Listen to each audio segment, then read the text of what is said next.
Hey, this is Anney. And Samantha. And welcome to Stuff I Never Told You, a production of iHeartRadio.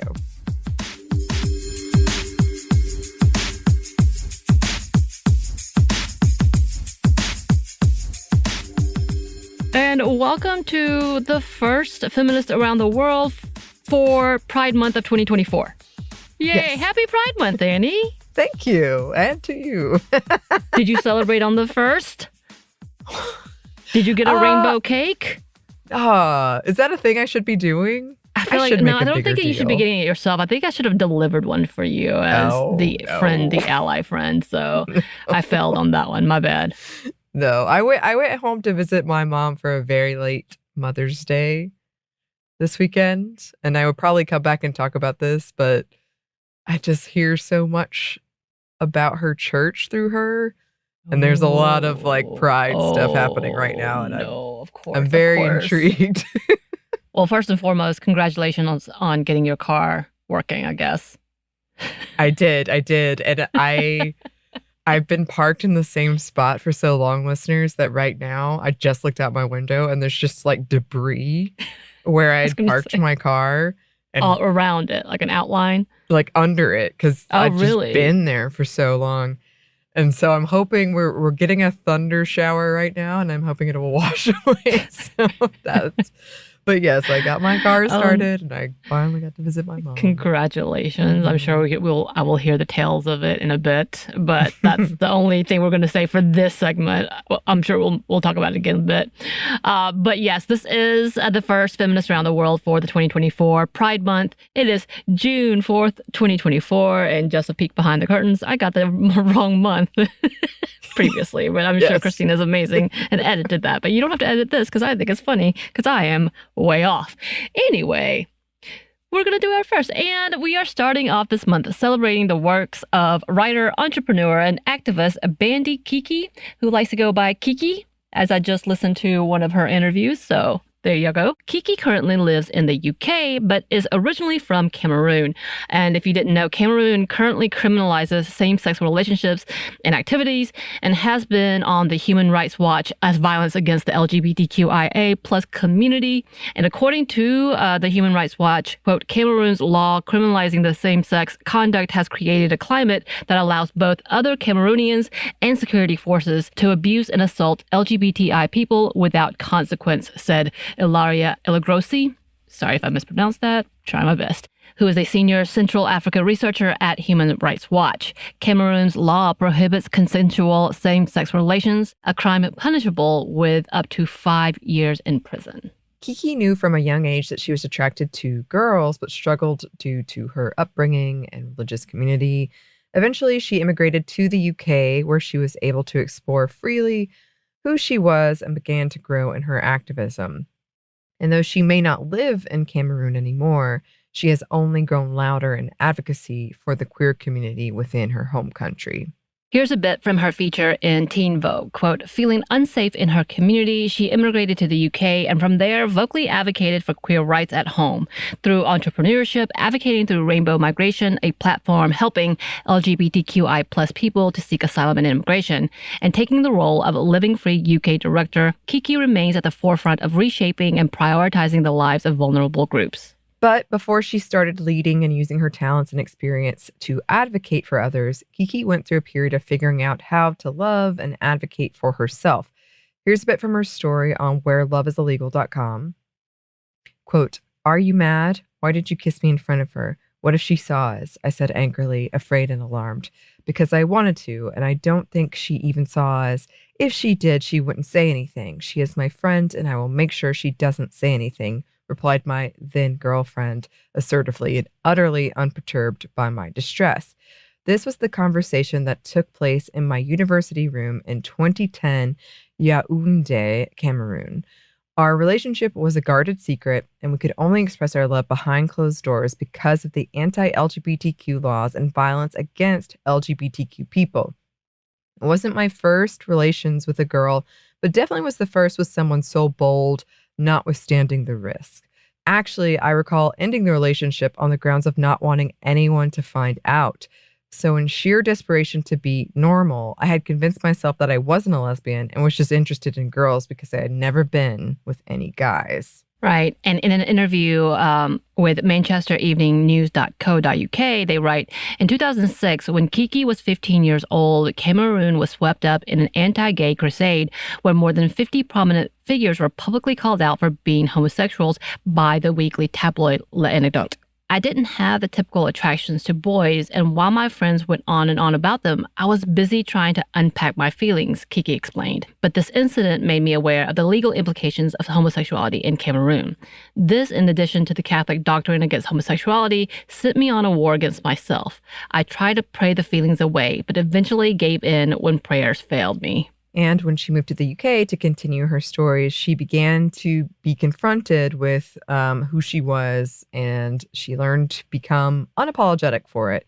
From the same Manchester Evening News article, quote, in 2011, Kiki moved to Bolton to pursue a degree at the University of Bolton after hearing about how good the British education system was. It was during her studies that Kiki stepped foot on the world-famous cobbles of Manchester's gay village for the first time. There was a real sense of excitement mixed with guilt and fear when I first visited the gay village, she says. I remember being particularly astonished after seeing a lesbian couple next to me kissing. I came from a country where even heterosexuals don't show that type of affection publicly. A part of me kept waiting for the police to show up and arrest everyone, even though I knew we weren't committing a crime. Again, this was because I came from a country where the laws say one thing and people in the position of power do another. I found it difficult to immediately celebrate my newfound freedom and sense of belonging due to years of suppression and fear.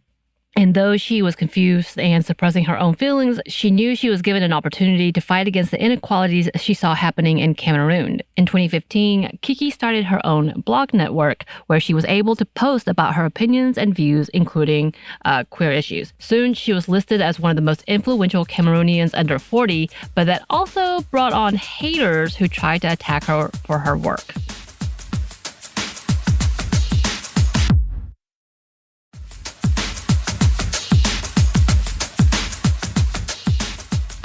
From the same biography on Where Love is Illegal, her story continues. Now life in the UK was more. I found new sexual freedom and release. I didn't have to sneak around anymore, and homosexuality wasn't a crime after all. With all these regardless, what was still lacking was my sense of sexual acceptance, so I wasn't exactly vocal about my sexuality within the Black community, by and largely owing to homophobia and the worry of such tales reaching my Catholic family and community in Cameroon, which regard homosexuality as demonic or evil. I did my might. I struggled to mask this part of me and cover all my tracks, but that fateful day came when for the first time my plans would fall apart. It was at a party. I was drunk and tried to kiss a Nigerian girl. And yes, you guessed right. The story spread within the African community that I was a lesbian. Despite the rumors and proofs, I denied it. Come early 2017, when the political unrest in the Anglophone regions of Cameroon was escalating, my views as a blogger on the crises ultimately made me a subject of public criticism and internet bullying. Eventually, I was branded HIV positive. Right in the middle of all of these, someone I had confided in would go online to tell people that I am a lesbian. It felt like a low blow, and this time I would not only be in denial, I went further to employ a standby boyfriend to discharge the facts. Mind you, prior to the online outing, a top Cameroonian producer with a host of other people who had found out about my sexuality started blackmailing me, wanting to control the content of my blog.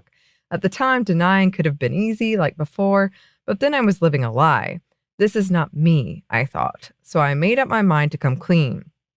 First, I came out to my family. Their reaction wasn't good. Neither was it as bad as I had imagined. Next, I put on a brave front, sucked in all nerves, and would go on to do what had never been done by any Cameroonian.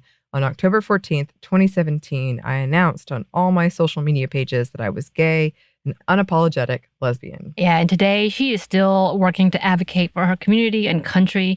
In an article written by Reuters, they talk about Kiki still working to highlight the injustice happening to the queer community. They write, as LGBT rights have advanced in countries around the world, Kiki said she had watched with disappointment as her own government doubled down on homophobic policies. In recent weeks, she has been promoting a high-profile case from Cameroon in which 2 transgender women were arrested in February for wearing women's women's clothing at a restaurant and were charged this month with attempted homosexuality. And just to note, this was a case that happened in 2021, and they were speaking pretty loudly about what was happening there as well.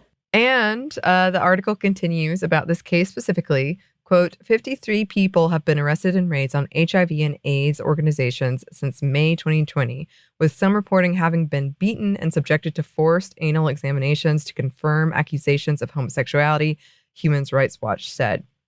The arrest seemed to be part of an overall uptick in police action against sexual minorities, it added.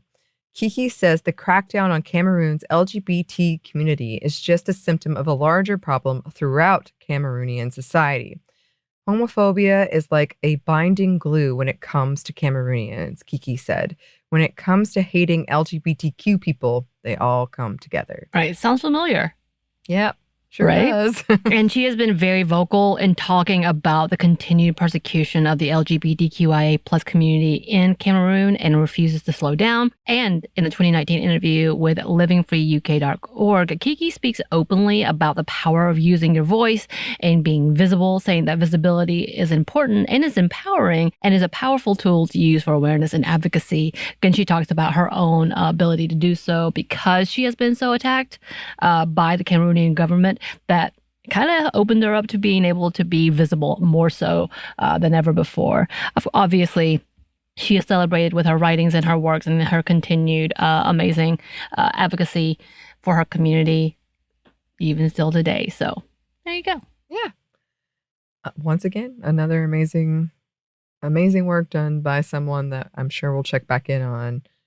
And as always, listeners, if you have any thoughts about this or any suggestions for this segment, please let us know. Happy Pride Month. Happy Pride Month. Yes. If you would like to contact us, you can. Our email is stephanie@momstuff@iheartmedia.com. You can find us on Twitter @momstuffpodcast or on Instagram and TikTok @stuffIneverToldYou. Or on YouTube. We have a TeePublic store and we have a book you can get wherever you get your books. Thanks as always to our super producer Christina, our executive producer Maya, and our contributor Joey. Thank you. And thanks to you for listening. Stuff I Never Told You is a production of iHeartRadio. For more podcasts from iHeartRadio, you can check out the iHeartRadio app, Apple Podcasts, wherever you listen to your favorite shows.